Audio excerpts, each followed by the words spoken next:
So, before we do our movement screens, we need to go over a bracing strategy. This strategy comes from Dr. Kelly Starrett, author of The Supple Leopard.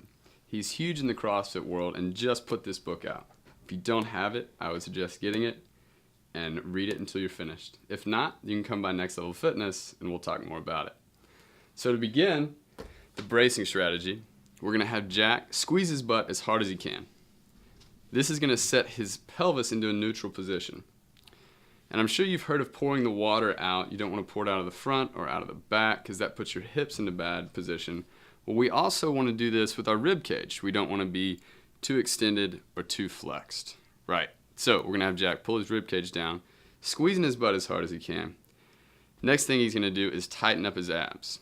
Now, what this does is allow him to release some of the tension in his butt because you can't move if you're squeezing your butt. So he sets his hips and then he tightens his abs and then he can kind of relax back there and allow for movement.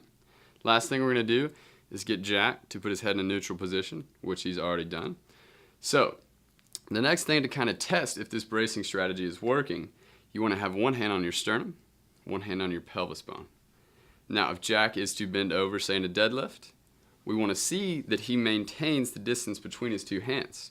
If he doesn't, we can tell that now Jack is over-flexing or overextending as he goes down.